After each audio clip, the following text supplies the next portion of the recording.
Hello అండి, అందరికీ welcome to Vijaya's wonder. అందరు ఎలా ఉన్నారండి? నేనైతే చాలా బాగున్నాను. మీరందరు ఎలా ఉన్నారో నాకైతే కామెంట్ సెక్షన్లో కామెంట్ చేయండి. ఇంకా ఈరోజు వీడియోలోకి మనం వెళ్ళిపోదామండి. ఈరోజు వీడియో ఏమిటంటే, ఇలాంటి రోజు వస్తుందని అసలు నేను అనుకోలేదండి. అది ఏమిటంటే, నా దగ్గర ఉన్నటువంటి బంగారు చైను నేనైతే కొదవకు పెట్టానండి. సో నేను ఆ బంగారు చైన్ ఎందుకు పెట్టాను, ఎక్కడ పెట్టాను, ఎంతకు పెట్టాను, ఆ డబ్బులతో నేనేం చేశాను అన్నది ఈ వీడియోలో చెప్తానండి. ప్రూఫ్తో సహా నేను మీకు చూపిస్తాను గోల్డ్ చైన్ నేను కుదవకు పెట్టినాను అనేది. సో మనం ఎప్పుడైనా బంగారం కుదవకు పెట్టామంటే అది ఏదైనా హెల్త్ కోసమో, పిల్లల ఎడ్యుకేషన్ కోసమో, లేకుంటే గోల్డ్ కొనడం కోసమో, ఇంటి కోసమో, అప్పు కట్టడం కోసమో, ఇంటి స్థలమో, లేకుంటే పొలం కొనడం కోసమో, ఇలా ఏదైనా అవసరం కోసమే మనం కుదవకు పెట్టాలండి. అంటే మనకు ఫ్యూచర్లో అది ఉపయోగపడే విధంగా అండ్ అలాగే డబల్ అయ్యే విధంగా ఉండాలండి. ఇంకా అదేవిధంగా విడిపించుకుంటామనే ధీమా ఉంటేనే మనం కుదవకు పెట్టాలండి. లేదంటే కుదవకు పెట్టడం మంచిది కాదండి. మనం బంగారాన్ని అయితే కోల్పోవాల్సిన పరిస్థితి అయితే వస్తుంది. సో హెల్త్ కోసమో, ఎడ్యుకేషన్ కోసమో, అప్పు తీర్చడం కోసమో, ఇంటి స్థలం కోసమో, పొలం కొనడం కోసమో, గోల్డ్ కొనడం కోసమో అయితేనే మీరు గోల్డ్ బ్యాంకులో పెట్టండి. అలా కాకుండా ఏ కారు కొనడం కోసమో, ఇండ్లు కట్టుకోవడం కోసమో, లేదంటే మన యొక్క ఎంటర్టైన్మెంట్ కోసమో, లేదంటే మనం ఎక్కడికైనా టూర్లకు వెళ్ళాలని చెప్పేసి వాటి కోసమో మీరు అయితే గోల్డ్ని అయితే బ్యాంకులో అయితే అస్సలు పెట్టద్దండి దయచేసి. ఇంకా తర్వాత ఇంతకు నేను ఎన్ని గ్రామ్స్ పెట్టాను, ఎక్కడ పెట్టాను, ఎందుకు పెట్టాను అంటే, నేనైతే 16 గ్రాములు అయితే పెట్టానండి. 16 గ్రాములు అయితే బ్యాంకులో పెట్టాను, కుదవకు పెట్టాను. ఎస్బీఐలో కుదవకు పెట్టానండి. నేనైతే 16 గ్రాములు ఎస్బీఐలో పెట్టాను. సో ముందు చెప్పిన వాటిలో ఒక దానికోసం గోల్డ్ కొనడం కోసమని నేను నా దగ్గర ఉన్న పాత గోల్డ్ని ఎస్బీఐలో నేను పెట్టేశానండి, కుదవకు పెట్టేశాను. 16 గ్రాములు అయితే పెట్టేశానండి. ఎస్బీఐలో 16 గ్రాములకు వచ్చేసి 60,000 రూపాయలు అయితే ఇచ్చారండి. ఇంకా ఎక్కువ ఇస్తామన్నారు కానీ నేను మళ్ళీ కట్టడానికి ఇబ్బంది అవుతుంది, వడ్డీ కట్టడానికి ఇబ్బంది అవుతుంది అని చెప్పేసి నేను 60,000 రూపాయలు మాత్రమే తీసుకున్నానండి. సో వడ్డీ వచ్చేసి 90 పైసలు అండి ఎస్బీఐలో. 90 పైసలు అయితే మనకు నెలకు వచ్చేసి 540 రూపాయలు అయితే అవుతుందండి. 60,000కు వచ్చేసి 540 రూపాయలు అయితే అవుతుంది. సో 1 ఇయర్కి వచ్చేసి ఇది మనము 1 ఇయరా, 6 నెలల, 3 నెలల, 3 ఇయర్సా, ఇలా మనము కనీసం అంటే ఒక 3 నెలలు కంపల్సరీగా పెట్టాలి, పెట్టి వెంటనే తీసుకోవడానికి ఉండదు అని చెప్పారండి. సో ఇది 1 ఇయర్కా, 6 నెలలకా, 3 నెలలకా, 3 ఇయర్స్కా అలా పెడతారు. సో నేనైతే 6 నెలలకు మాత్రమే పెట్టానండి. 1 నెలకు 540 రూపాయలు వడ్డీ అయితే 6 నెలలకు వచ్చేసి 3,240 రూపాయలు అయితే వడ్డీ వచ్చిందండి. సో 60,000 ఈ 3,240 టోటల్గా కలిపి నాకు వచ్చేసి 6 నెలలకు 63,240 రూపాయలు అయితే అయిందండి టోటల్గా బ్యాంక్లో నేను కట్టాల్సింది. సో ప్రతి నెల వడ్డీ కట్టాలనుకున్నాను. అలాగే నా దగ్గర ఎంత డబ్బులు ఉంటే అంత, ఎప్పుడైనా అది రోజైనా, మంత్లీ అయినా, వీక్స్ అయినా, 6 మంత్స్కి ఒకసారి అయినా కట్టచ్చు, రోజైనా కట్టచ్చు. మన దగ్గర 100 ఉందనుకోండి, 100 కట్టేయాలి.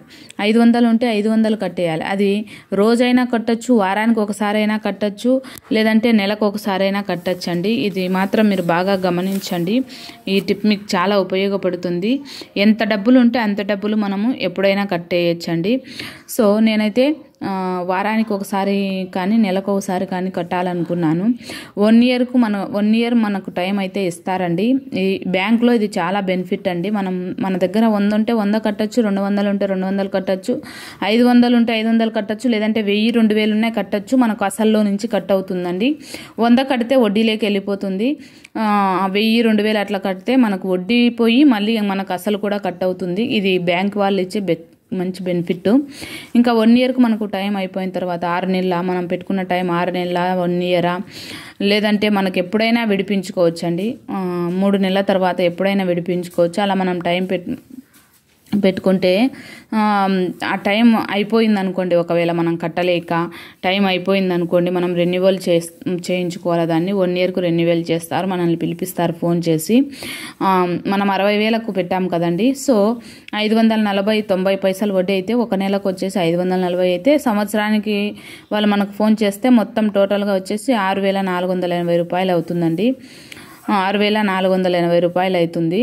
టోటల్గా వచ్చేసి మనము 66,480 రూపాయలు అయితే మనం కట్టాలి.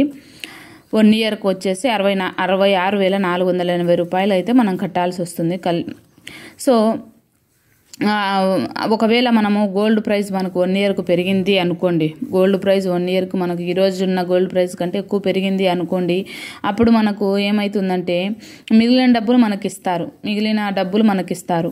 సో ఆ డబ్బుల్ని మనము ఆ 1 ఇయర్ వడ్డీ, కనీసం వడ్డీ కూడా మనం కట్టలేదు అన్నప్పుడు ఆ గోల్డ్ రేట్ పెరిగినాక వచ్చిన డబ్బులను మనం పోయిన సంవత్సరం వచ్చినటువంటి 6,480 వడ్డీ ఉంది కదా, ఆ వడ్డీని మనం కట్టేస్తే మళ్ళీ మన దగ్గర అసలు మాత్రం 60,000 మాత్రమే ఉంటుందండి.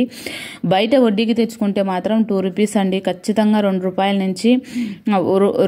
నుంచి రూపాయికి ఇచ్చే వాళ్ళు పెద్దగా లేరు, కానీ రూపాయల నుంచి 5 రూపాయల వరకు వడ్డీ నడుస్తుందండి.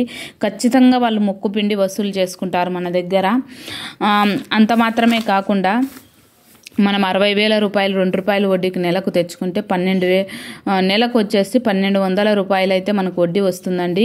సో 12 నెలలకు వచ్చేసి 1,200 × 12 నెలలు వేసుకుంటే 14,400 రూపాయలు అయితే మనకు 1 ఇయర్కు వడ్డీ వస్తుంది. బ్యాంకులో అయితే మనకు జస్ట్ 60,000కు వచ్చేసి 6,480 రూపాయలు అయితే అవుతుందండి. 6,480 రూపాయలు మాత్రమే అవుతుంది. అదే మనము బయట వడ్డీకి తెచ్చుకుంటే 60,000కు వచ్చేసి 14,480 రూపాయలు అవుతుందండి. సో 6,480 రూపాయలు మనకు మిగులుతుంది కదండి. 6,220 రూపాయలు అయితే మనకు మిగులుతుందండి 1 ఇయర్కి వచ్చేసి. ఎవరైనా బ్యాంకులో బంగారం పెట్టకండి అని చెప్తే మాత్రం వీడియోలు చూస్తే మాత్రం మీరు నమ్మకండి, అవన్నీ అపోహలండి. చక్కగా మనము బ్యాంకులో పెట్టుకోవచ్చు. గోల్డ్ మన దగ్గర ఉంటే బ్యాంకులో పెట్టుకోవచ్చు, మనకు తక్కువ వడ్డీ, బయట వడ్డీ కంటే తక్కువ వడ్డీ అండి. బయట వడ్డీ 2-3 రూపాయలకు వడ్డీ ఉంటుంది. సో మనం అలా కాకుండా బ్యాంకులో పెట్టుకున్నామంటే తక్కువ వడ్డీ ఉంటుంది. అందులో మనకు వీలుగా ఉంటుంది. మన దగ్గర ఎప్పుడు డబ్బులు ఉంటే అప్పుడు విడిపించుకోవచ్చు, ఎప్పుడు డబ్బులు ఉంటే అప్పుడు కట్టుకోవచ్చు. మనకు వడ్డీ కూడా తక్కువగా ఉంటుందండి. సో నేనైతే SBIలో పెట్టాను కాబట్టి కొంచెం ఎక్కువ 90% వరకు 90 పైసల వరకు నాకు వడ్డీ పడిందండి. మీరు ఒకవేళ ఆంధ్రప్రగతి కానీ యూనియన్ బ్యాంక్లో కానీ మీరు పెట్టారంటే 75% నుంచి 80% వరకు ఉంటుందండి. మీరు ఒకసారి కనుక్కోండి. నాకైతే SBIలో అకౌంట్ ఉంది కాబట్టి ఇంకా మళ్ళీ అకౌంట్ చేయించాల్సిన అవసరం లేదని చెప్పేసి నేను అక్కడ పెట్టేశాను. 500 రూపాయలు అవుతుంది మళ్ళీ మనం కొత్త అకౌంట్ చేయించాలంటే. సో మీకు ఎక్కడ అకౌంట్ ఉంటే అక్కడ పెట్టేయండి. ఒకవేళ మీకు తక్కువ వడ్డీకి కావాలి, మేము ఎక్కువ రోజులు 1 year 2 years 3 years long term మేము పెట్టుకుంటాము అంటే, ఎక్కడైతే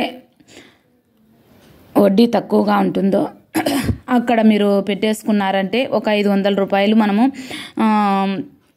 అకౌంట్ ఓపెన్ చేసి క్రియేట్ చేసి మనం అక్కడ పెట్టేసామంటే మన బంగారు సేఫ్గా ఉంటుంది, వడ్డీ తక్కువగా ఉంటుంది.